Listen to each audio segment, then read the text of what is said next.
ಆ ದೇಶದ ಒಂದೂರಿನಲ್ಲಿ ಒಬ್ಬ ವ್ಯಕ್ತಿಗೆ ಕಿವಿಯಲ್ಲಿ ಒಂದು ವಿಚಿತ್ರ ಶಬ್ದ ಕೇಳುತ್ತದೆ. ಆ ನಂತರ ಶಬ್ದ ಹಲವರಿಗೆ ಕೇಳಿಸಲಾರಂಭಿಸುತ್ತದೆ. ಆಮೇಲೆ ಪ್ರಪಂಚದಾದ್ಯಂತ ಸಾವಿರಾರು ಜನರು ಆ ಶಬ್ದವನ್ನು ಕೇಳುತ್ತಿರುವುದಾಗಿ ಹೇಳಲಾರಂಭಿಸುತ್ತಾರೆ. ಅದೊಂದು ಲೋ ಫ್ರೀಕ್ವೆನ್ಸಿಯ ವಿಚಿತ್ರ ಶಬ್ದವಾಗಿತ್ತು. ಸೈರನ್ನಂತೆ ಲೌಡ್ ವಾಯ್ಸ್ ಆಗಿರದೆ ಡೀಪ್ ವೈಬ್ರೇಟಿಂಗ್ ಹಮ್ ಎನ್ನುವ ಧ್ವನಿಯಾಗಿತ್ತದು.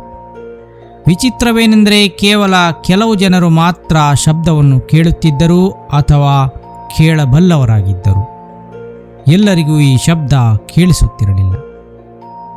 ಬಹಳ ದೂರದಲ್ಲಿರುವ ಡೀಸೆಲ್ ಇಂಜಿನ್ ಒಂದು ಮಾಡುತ್ತಿರುವ ಧ್ವನಿಯಂತೆ ಅದು ಕೇಳಿಸುತ್ತಿತ್ತು. ಹಲ ವ್ಯಕ್ತಿಗಳು ಒಟ್ಟಿಗೆ ನಿಂತಿದ್ದಾಗಲೂ ಇದು ಕೆಲವರಿಗೆ ಮಾತ್ರ ಕೇಳಿಸುತ್ತಿತ್ತು. ಈ ವಿದ್ಯಮಾನವನ್ನು ದಿ ಹಮ್ ಎಂದು ಕರೆಯಲಾಗಿದೆ. 1991ರಲ್ಲಿ ಮೊದಲ ಬಾರಿಗೆ ಹಮ್ ಶಬ್ದವನ್ನು ಕೇಳಲಾಗಿತ್ತು.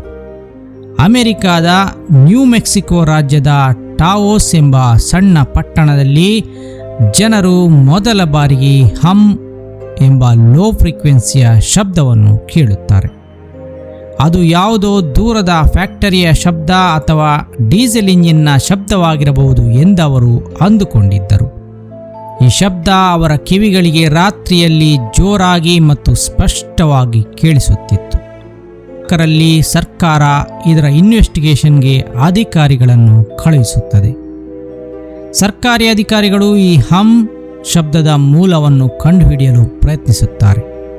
ಆದರೆ ಅಲ್ಲಿಗೆ ಬಂದ ವಿಜ್ಞಾನಿಗಳಿಗೆ, ಇಂಜಿನಿಯರ್ಗಳಿಗೆ ಮತ್ತು ತನಿಖಾಧಿಕಾರಿಗಳಿಗೆ ಅದರ ಮೂಲವನ್ನು ಕಂಡುಹಿಡಿಯಲು ಸಾಧ್ಯವಾಗಲಿಲ್ಲ. ಈ ಶಬ್ದ ಎಲ್ಲರಿಗೂ ಕೇಳಿಸುತ್ತಿರಲಿಲ್ಲ. ಕೆಲವರಿಗೆ ಮಾತ್ರ ಈ ಶಬ್ದ ಕೇಳಿಸುತ್ತಿತ್ತು. ಆ ಕೆಲವರು ಮಾತ್ರ ಆ ಶಬ್ದವನ್ನು ಕೇಳಬಲ್ಲವರಾದರೆ ಅವರಿಗೆ ವಿಶೇಷ ಸಾಮರ್ಥ್ಯವಿದೆಯೇ ಎಂಬ ಚರ್ಚೆಗಳು ಶುರುವಾದವು. ಎಷ್ಟು ಪ್ರಯತ್ನಪಟ್ಟರೂ ಆ ಶಬ್ದದ ಮೂಲ ಯಾವುದು ಎಂದು ಕಂಡುಹಿಡಿಯಲು ಸಾಧ್ಯವಾಗಲಿಲ್ಲ. ಅಂದ ಒಂದು ಶಬ್ದ ಅವರ ಕಿವಿಗೆ ಮಾತ್ರ ಕೇಳಿಸುತ್ತಿರಬಹುದೇ ಎಂಬ ಚರ್ಚೆಗಳು ನಡೆದವು.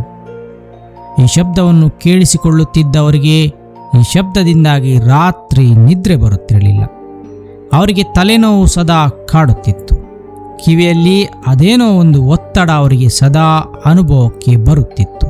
ಈ ಶಬ್ದ ಕೇಳಲು ಶುರುವಾದ ನಂತರ ಈ ರೀತಿಯ ಅನುಭವಗಳು ಅವರಿಗೆ ಆಗಲಾರಂಭಿಸಿದ್ದವು. ಅಂದು ಬಂದಿದ್ದ ರಿಸರ್ಚ್ ಟೀಮ್ನವರು ಕೆಲವು ಸ್ಪೆಷಲ್ ಎಕ್ವಿಪ್ಮೆಂಟ್ಗಳನ್ನು ತಂದು ಪರೀಕ್ಷಿಸುತ್ತಾರೆ. ಆದರೆ ಅವರಿಗೆ ಅಂತಹ ಯಾವುದೇ ಅನ್ಯೂಸುವಲ್ ಸೌಂಡ್ಗಳು ದಾಖಲಿಸಿಕೊಳ್ಳಲು ಆಗಲಿಲ್ಲ.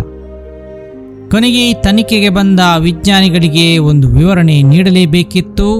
ಆ ವಿಜ್ಞಾನಿಗಳು ಇದು ದೂರದಲ್ಲಿರುವ ಫ್ಯಾಕ್ಟರಿಯ ಮೆಷಿನರಿಯ ಶಬ್ದ ಆಗಿರಬಹುದು ಅಥವಾ ಅಂಡರ್ಗ್ರೌಂಡ್ ವೆಂಟಿಲೇಷನ್ ಸಿಸ್ಟಮ್ನ ಶಬ್ದವಾಗಿರಬಹುದು ಎಂದು ಹೇಳುತ್ತಾರೆ.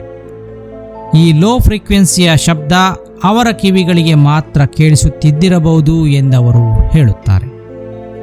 ಇನ್ನು ಕೆಲವು ವಿಜ್ಞಾನಿಗಳು ಇದು ಸೀಸ್ಮಿಕ್ ಆಕ್ಟಿವಿಟಿ ಅಂದರೆ ಭೂಕಂಪದ ಚಟುವಟಿಕೆಗಳು ಅಥವಾ ಸಾಗರದಲೆಗಳ ಕಂಪನ ಭೂಮಿಯ ಮುಖಾಂತರ ಸಾಗಿ ಬಂದಿದ್ದು ಅವರ ಕಿವಿಗಳಿಗೆ ಕೇಳಿಸುತ್ತಿದ್ದಿರಬಹುದು ಎಂದು ಹೇಳುತ್ತಾರೆ.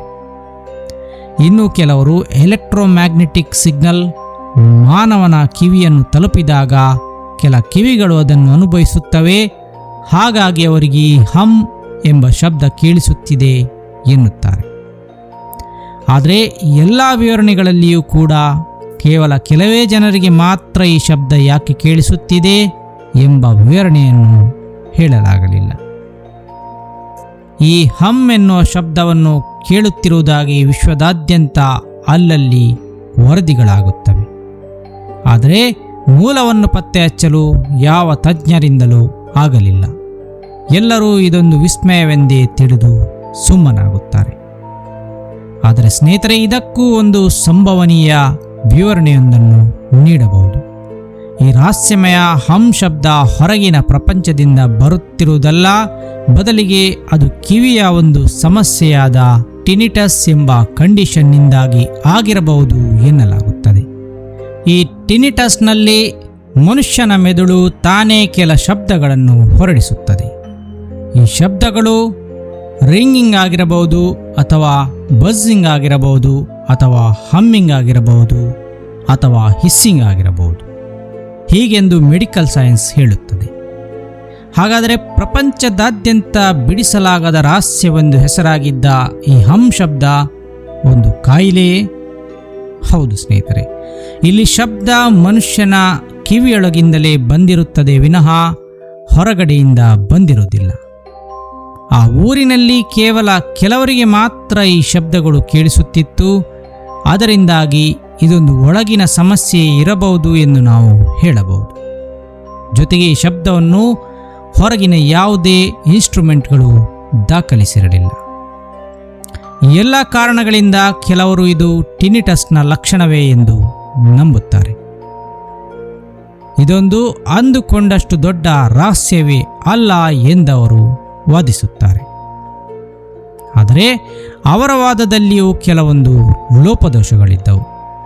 ಆ ಲೋಪದೋಷಗಳೇನೆಂದರೆ, ಈ ಹಮ್ ಶಬ್ದವನ್ನು ಕೇಳಿಸಿಕೊಳ್ಳುವ ಕೆಲವರು ಹೇಳುವಂತೆ ಅವರಿಗೆ ಕೆಲವೊಂದು ನಿರ್ದಿಷ್ಟ ಸ್ಥಳದಲ್ಲಿ ಮಾತ್ರ ಈ ರೀತಿಯ ಶಬ್ದಗಳು ಕೇಳಿಸುತ್ತವೆಯಂತೆ. ಹಾಗೆಯೇ ಆ ನಂತರ ಬಂದ ಕೆಲವೊಂದು ಇನ್ವೆಸ್ಟಿಗೇಟರ್ಗಳು ಕೆಲವೊಂದು ಪ್ರದೇಶಗಳಲ್ಲಿ ತುಂಬ ಲೋ ಫ್ರೀಕ್ವೆನ್ಸಿಯ ಕೆಲ ಶಬ್ದಗಳನ್ನು ದಾಖಲಿಸಿಕೊಂಡಿದ್ದರು. ಇವೆಲ್ಲ ಅಂಶಗಳು ಮತ್ತೆ ಈ ಟಿನಿಟಸ್ ಥಿಯರಿಗೆ ಸಡ್ಡು ಹೊಡೆಯುತ್ತವೆ. ಸ್ನೇಹಿತರೆ, ಈ ವಿಲಕ್ಷಣ ಘಟನೆಗೆ ಇದುವರೆಗೆ ಸರಿಯಾದ ಕಾರಣ ಹುಡುಕಲಾಗಿಲ್ಲ. ಆದರೆ ಇದನ್ನು ಒಂದೋ ನಮ್ಮ ಪ್ರಕೃತಿಯದೇ ಲೋ ಫ್ರೀಕ್ವೆನ್ಸಿ ಸೌಂಡ್ ಎಂದು ಹೇಳಬಹುದು, ಇಲ್ಲವೇ ಟಿನಿಟಸ್ನಂತಹ ಕಿವಿಯ ಸಮಸ್ಯೆ ಆಗಿರಬಹುದು ಎಂದು ಹೇಳಬಹುದು, ಅಥವಾ ಈ ಹಮ್ ಶಬ್ದ ಇವೆರಡೂ ಆಗಿರಬಹುದು ಎಂದು ಕೂಡ ಹೇಳಬಹುದು. ಈ ರಹಸ್ಯವನ್ನು 100% ಬಿಡಿಸಲು ಯಾರಿಂದಲೂ ಸಾಧ್ಯವಾಗಲಿಲ್ಲ. ಹಾಗಾಗಿ ಅದು ಈಗಲೂ ಒಂದು ರಹಸ್ಯವೆಂದೇ ಜನ ಹೇಳುವಷ್ಟರ ಮಟ್ಟಿಗೆ ಉಳಿದುಕೊಂಡಿದೆ. ಸ್ನೇಹಿತರೆ, ನಿಮ್ಮ ಪ್ರಕಾರ ಈ ಹಮ್ ಶಬ್ದದ ರಹಸ್ಯ ಏನಾಗಿರಬಹುದು? ಕಮೆಂಟ್ನಲ್ಲಿ ತಿಳಿಸಿ.